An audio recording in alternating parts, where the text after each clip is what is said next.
তাৰ ওপৰত আমি নিৰ্বাচন আয়োগৰ দ্বাৰস্থ হ'ব খুজিছোঁ। আমি নিৰ্বাচন আয়োগৰ দ্বাৰস্থ হ'ব খুজিছোঁ আৰু খন্তেক সময়ৰ পাছতেই এই সংবাদমেল শেষ হোৱাৰ খন্তেক সময়ৰ পাছতেই আমি বিজেপিৰ ৰাজ্যিক সভাপতি দিলীপ শইকীয়া ডাঙৰীয়াই 4 জানুৱাৰী তাৰিখৰ দিনা সন্ধিয়া আজি 1 মিনিটৰ পৰা কৰা যি সংবাদ তেওঁলোকৰ যি ভিচি আছিলে, দলীয় ভিচি আছিলে, সেই ভিচিৰ ভিডিঅ' জব্দ কৰিবৰ কাৰণে আমি নিৰ্বাচন আয়োগক অনুৰোধ জনাই স্মাৰকপত্ৰ প্ৰেৰণ কৰিম।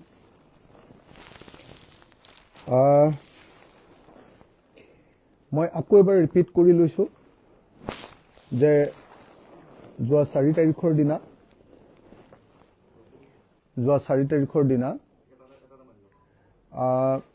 বিজেপিৰ ৰাজ্যিক সভাপতিয়ে অসমৰ বহু সংখ্যক মন্ত্ৰী, বিজেপি দলৰ MLA, জিলা সভাপতি তেওঁলোকৰ আৰু তেওঁলোকৰ BLA1ৰ লগত তেওঁলোকে ভিডিঅ' কনফাৰেন্স কৰিছিলে আৰু সেই ভিডিঅ' কনফাৰেন্স মই সম্পূৰ্ণৰূপে শুনি থাকিবলৈ সুযোগ লাভ কৰিছিলোঁ। মই 4 জানুৱাৰী তাৰিখৰ দিনা বিজেপিৰ উজনি অসমৰ এজন ডাঙৰ নেতাৰ লগত 7:30 বজাৰ পৰা বহি আছিলোঁ। তেখেতৰ লগত একেলগতে চাহ খাইছিলোঁ আৰু ৰাতিৰ আহাৰো গ্ৰহণ কৰি আছিলোঁ আৰু ৰাতিৰ আহাৰ গ্ৰহণ কৰি থকাৰ সময়তে দিলীপ শইকীয়া ডাঙৰীয়াৰ গোটেই ভিডিঅ' কনফাৰেন্সটো মই সম্পূৰ্ণৰূপে শুনিবলৈ পাইছিলোঁ। দিলীপ শইকীয়া ডাঙৰীয়াই যেতিয়া কথাখিনি কৈ আছিলে মোৰ এনেকুৱা লাগিছিলে যে মোৰ কামখনক মই বিশ্বাস কৰিম নে নকৰিম এনেকুৱা লাগিছিলে। তেখেতে অতি স্পষ্ট ভাষাৰে কৈছিলে যে মন্ত্ৰী অশোক সিংঘালক 60টা বিধানসভা সমষ্টিৰ ভোটাৰ তালিকা বদলাই দিবৰ কাৰণে ভোটাৰৰ নাম কৰ্তন বা ভোটাৰৰ নাম সোমোৱাবৰ কাৰণে দায়িত্ব দিয়া হৈছে আৰু অশোক সিংঘালে সেই কামটো নীৰৱে কৰি আছে বুলি তেখেতে তাত ঘোষণা কৰিছিল। তাৰ পাছত তেখেতে বিধায়কবিলাকক আৰু জিলা সভাপতিবিলাকক গালি দিছিলে যে তোমালোকে এছআৰটো, শব্দটো এছআৰ বুলিয়ে কৈছে, এছআৰক কিয় তোমালোকে গুৰুত্ব দি লোৱা নাই? অহা 12 তাৰিখৰ ভিতৰত যিবিলাক বুথ কমিটিত বিজেপিক ভোট নিদিয়ে সেই বুথ কমিটিবিলাকৰ ভোট নিদিয়া ভোটাৰ তালিকাবিলাক 12 তাৰিখৰ ভিতৰত জমা দিব লাগিব বুলি তেওঁ কঠোৰ নিৰ্দেশ জাৰি কৰিছিলে।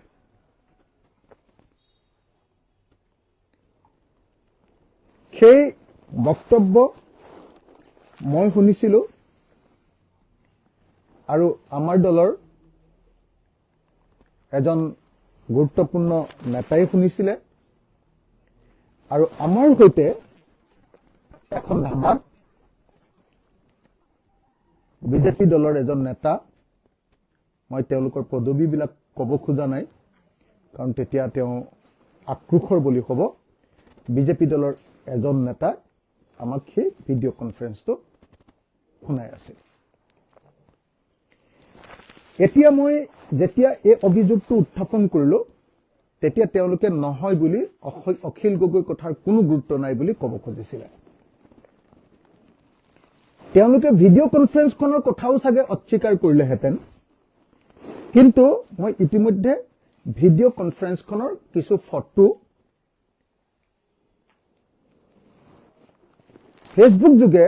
ফেচবুকত পোষ্ট কৰি দিয়াৰ কাৰণে তেওঁলোকে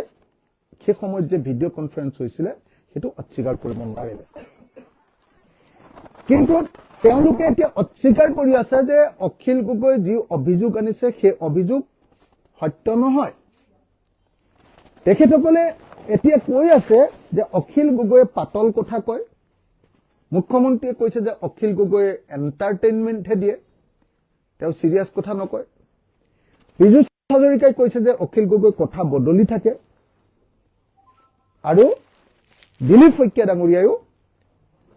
আমাৰ এই যেটো দাবী উত্থাপন কৰিছো সেই দাবীটোৰ 5 পইচাও মূল্য নাই বুলি কৈছে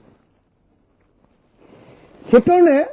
মই কালিও দাবী উত্থাপন কৰিছিলো আজিও দাবী উত্থাপন কৰিছিলো যে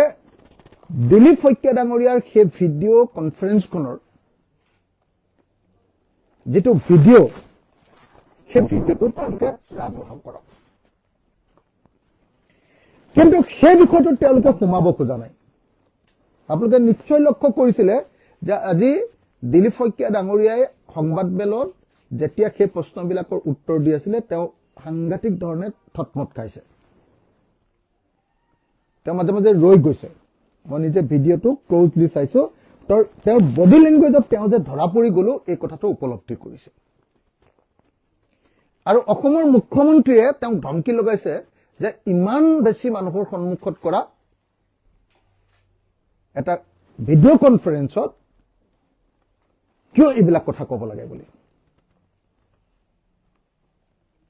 এতিয়া আমি যেটো বুজিলো বিজেপিয়ে কথাটো লুকুৱাবলৈ যত্ন কৰিছে বিজেপিয়ে ভিডিওটো ৰাজহুৱা কৰিবৰ কাৰণে আমি কৰা চ্যালেঞ্জ বা আমি কৰা মুকলি প্ৰত্যাহ্বানক তেওঁলোকে গ্ৰহণ কৰিব খোজা নাই তেওঁলোকে পলাবলৈ যত্ন কৰিছে তেওঁলোকে দৌৰি পলাবলৈ যত্ন কৰিছে আৰু যি অভিযোগ কৰিছো সেই অভিযোগকাৰীৰ বদনাম আনিবৰ কাৰণে চেষ্টা কৰিছে তেওঁৰ ভাৱমূৰ্তি ম্লান কৰিবৰ কাৰণে ভাৱমূৰ্তি নষ্ট কৰিবৰ কাৰণে চেষ্টা কৰিছে সেইকাৰণে আমি ৰাইজৰ দলে সিদ্ধান্ত গ্ৰহণ কৰিছো যে আমি আজি election commission of India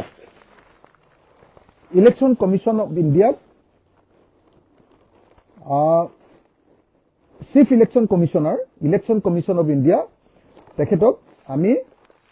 formal complaint regarding the allegation conspiracy to illegally delete 10,000 opposition votes per constituency in Assam ahead of 2026 assembly election বুলি আমি এখন মেমোৰেন্ডাম লিখিছো আৰু চিফ ইলেকশন কমিশন অফ ইণ্ডিয়াক আমি দাবী উত্থাপন কৰিছো যাতে সেইদিনাৰ যেটো ভিডিও কনফাৰেন্স হৈছিল 4 তাৰিখৰ সন্ধিয়া 8:01 পৰা হোৱা যেটো ভিডিও কনফাৰেন্স সেই ভিডিও কনফাৰেন্সৰ ভিডিওটো যাতে জব্দ কৰা হয় প্ৰথম অৱস্থাত আমি ইলেকশন কমিশনৰ ওচৰলৈ যাম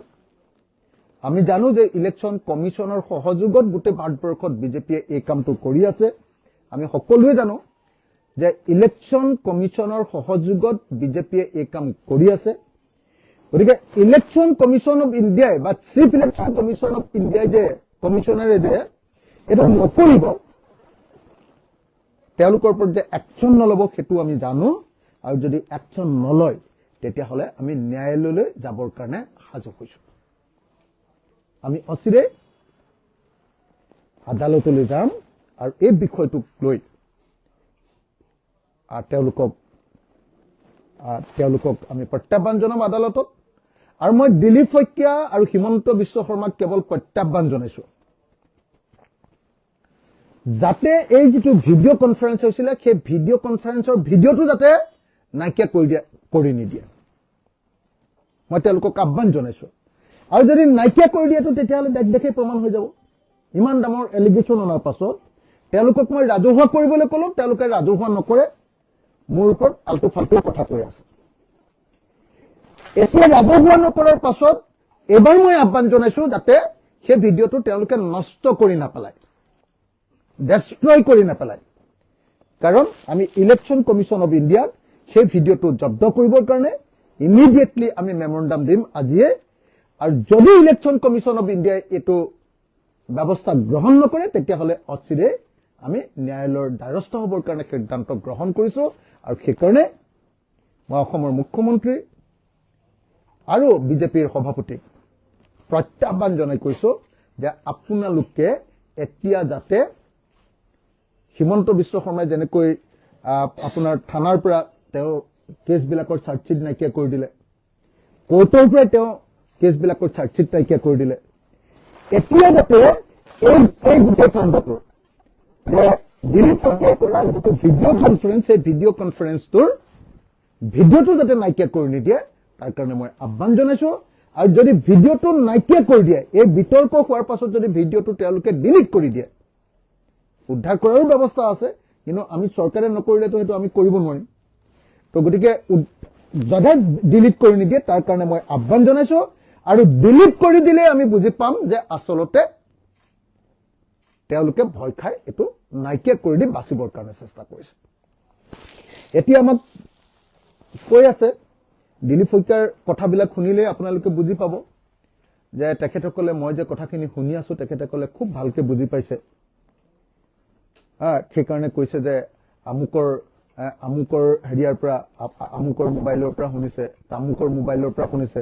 আমুকৰ পৰা তেওঁ মানে আপোনাৰ আমুকৰ তাত বহি আছিলে, এইবিলাক কথা কৈ আছে তেওঁ। মই দেখিছো এতিয়া তেওঁ কৈ আছে। যদি তেওঁ সেইবিলাক কথা কোৱাই নাই তেতিয়াহ'লে মই কোৱা কথাটো একেবাৰে মিছা বুলি কৈ তেওঁ আমি ভিডিঅ'টো ৰিলিজ কৰি দিছো, তুমি কিয় মিছা কথা কৈছিলা, তুমি MLA হিচাপে পদত্যাগ কৰা বুলি ক'ব লাগে। আৰু মই দিলীপ শইকীয়াক আহ্বান জনাইছো, তেওঁতো খুব হেৰিয়াত বিশ্বাস কৰে ন, ধৰ্মত বিশ্বাস কৰে ন, বহুত ধৰ্মত বিশ্বাস কৰে। তেওঁ সনাতন সনাতন সনাতন কৈ থাকে নহয়। অসমৰ মুখ্যমন্ত্ৰী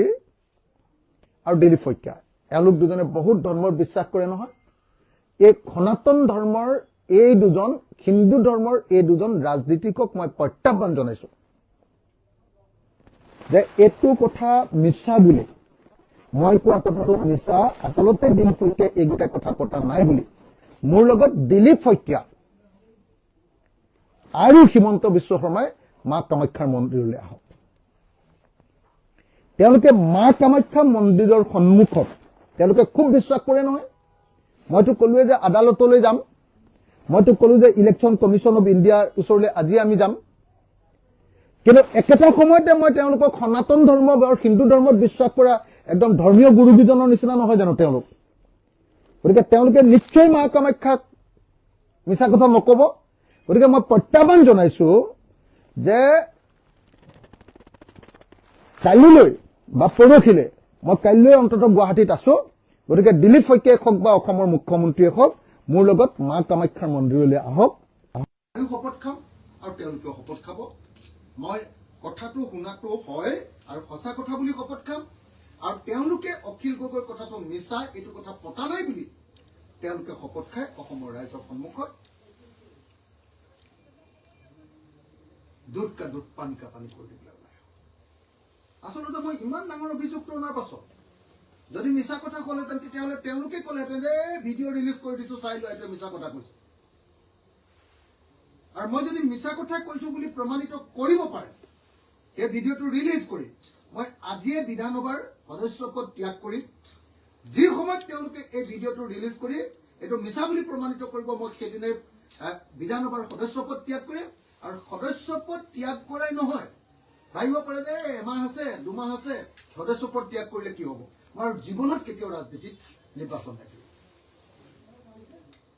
জীৱনত মই কেতিয়াও আৰু ইলেকশ্যন দেখিম যদিহে তেওঁলোকে এই ভিডিঅ'টো ৰিলিজ কৰি মই মিছা বুলি প্ৰমাণ কৰিব পাৰে। মই সামাজিক জীৱন একেবাৰে ত্যাগ কৰি দিম আৰু কোনোদিন জীৱনত ইলেকশ্যনে নেখেলো, বিধায়কত নুঠোৱে, এদিনো নুঠো মই ইলেকশ্যনত। তেতিয়া তেওঁলোকে যদি প্ৰমাণ কৰি দিয়ে, তেওঁলোকে ভিডিঅ'টো ৰিলিজ কৰি খালি প্ৰমাণ কৰি দিয়ে।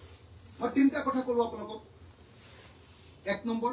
মই ক'লো যে আজি আমি ইলেকশ্যন কমিশ্যনৰ ওচৰলৈ এতিয়া মেমৰেণ্ডাম দিম। আমি মেমৰেণ্ডাম লিখি শেষ কৰি লৈছো। মেমৰেণ্ডাম আমাৰ ড্ৰাফটিং হৈ গ'ল। অলপ সময়ৰ পাছত আমি chief election commissioner, election commission of India memorandum দিম যে এওঁলোকৰ 4 তাৰিখৰ 8:01 পৰা হোৱা যিটো ভিডিঅ' কনফাৰেন্স, তাৰ ভিডিঅ'টো জব্দ কৰিব লাগে। এইটো হ'ল আমাৰ মেমৰেণ্ডামৰ বিষয়। আৰু এছআৰ প্ৰক্ৰিয়াত যিটো গোটেই অসমত এতিয়া সাংঘাতিক ধৰণে এণ্টি বিজেপি ভোটবিলাক নাইকিয়া কৰি দিবৰ কাৰণে, কৰ্তন কৰি দিবৰ কাৰণে আৰু নতুনকৈ বাহিৰৰ পৰা অহা মানুহক সোমোৱাবৰ কাৰণে চেষ্টা কৰিছে,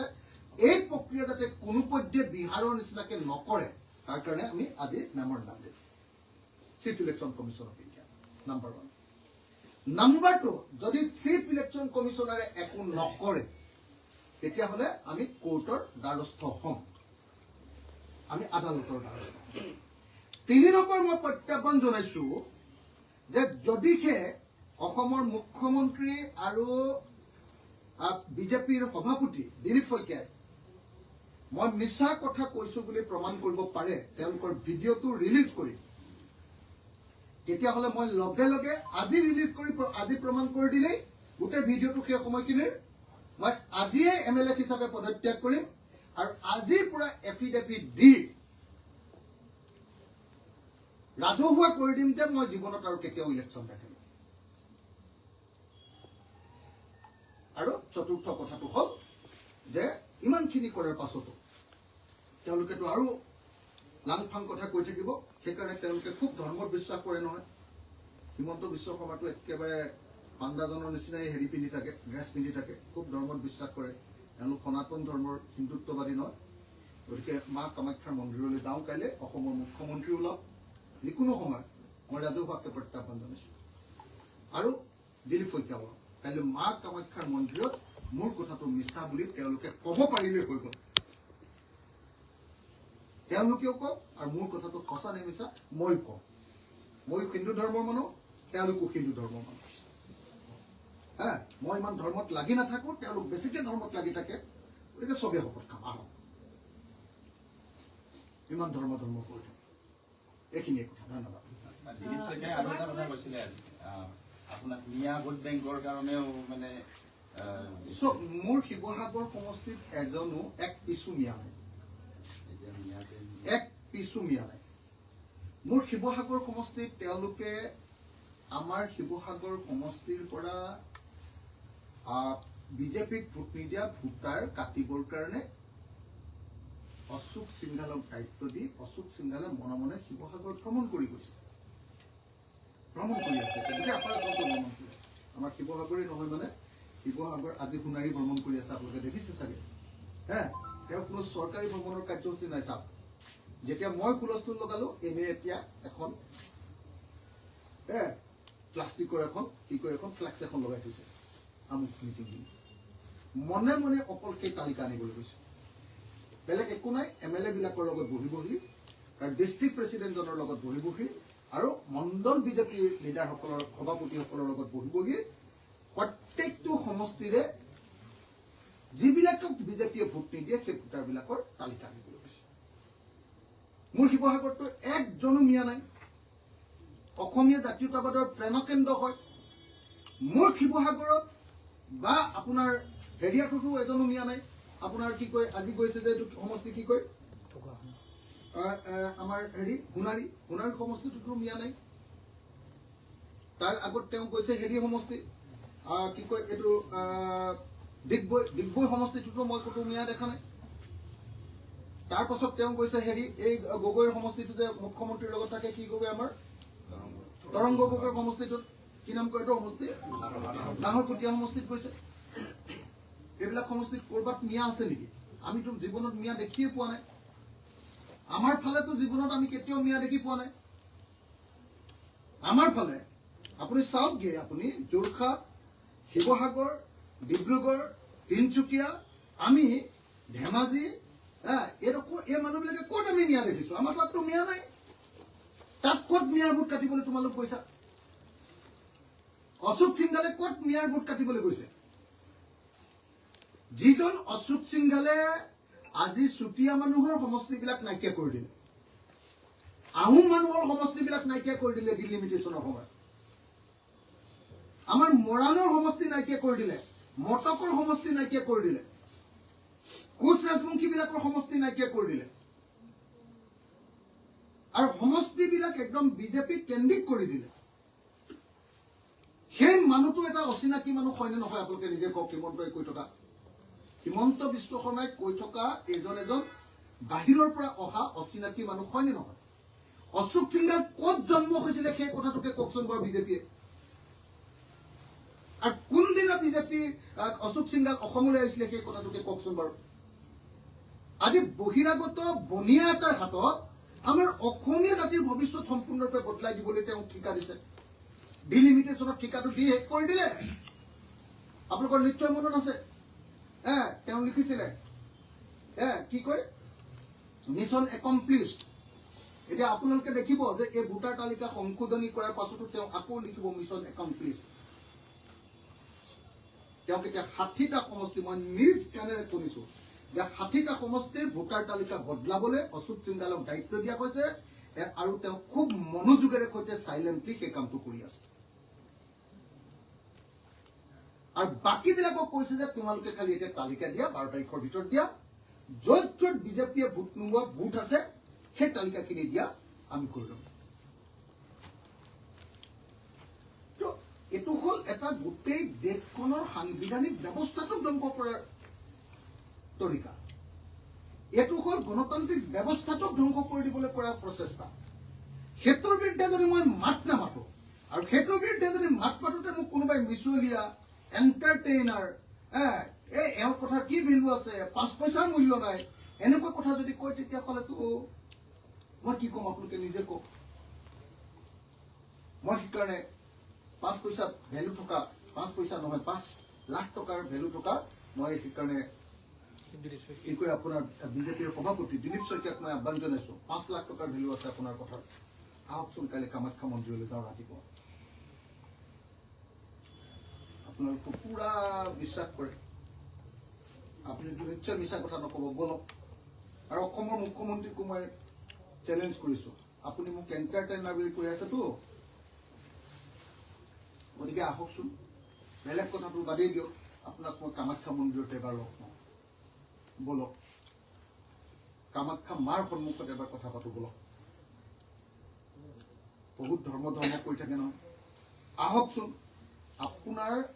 আটাইতকৈ প্ৰিয় জেগা বুলি কৈ থাকে নহয়, আহক কামাখ্যা মন্দিৰত আমি এবাৰ লগ হওঁ। ধন্যবাদ। আৰু এটা কথা,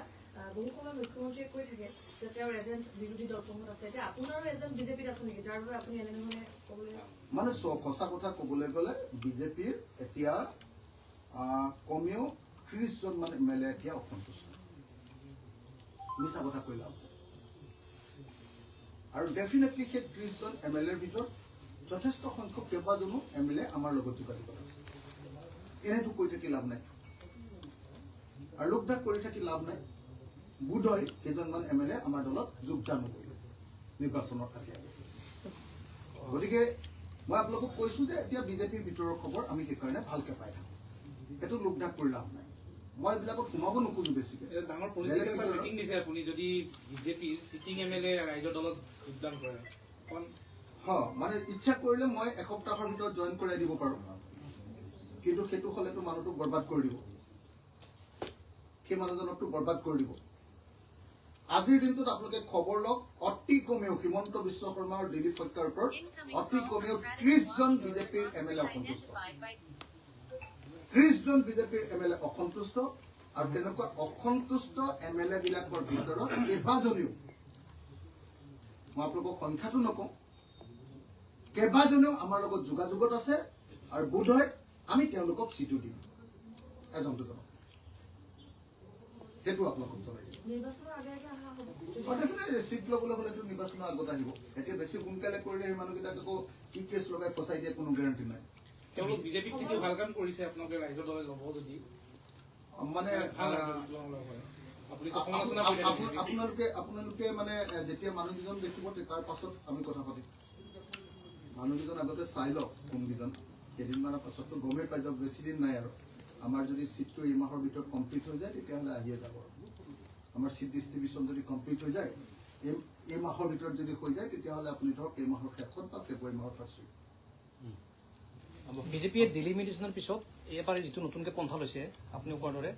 বিশেষ এটা সমষ্টিক লৈ ইতিমধ্যে কংগ্ৰেছে প্ৰতিবাদো কৰি আছে, নলবাৰীত। তাতে আপোনাৰ মই এতিয়া বৰক্ষেত্ৰীৰ বিষয়ে কথা নকওঁ, কাৰণ বৰক্ষেত্ৰীৰ বিষয়ে কথা ক'লে সিহঁতে কোনফালে পোনাব আপোনালোকে জানিছে যে মোৰ নিজৰ উজনি অসমৰ মোৰ নিজৰ সমষ্টি, মোৰ অসমৰ আটাইতকৈ মানে একেবাৰে খিলঞ্জীয়া থকা আৰু এজনো বিদেশী নথকা, এজনো মিয়া মানুহ নথকা আমাৰ উজনি অসমৰ সমষ্টিৰ কথা কৈছো, যে মোৰ উজনি অসমত তেওঁলোকে এই কাম কৰিব খুজিছে। Thank U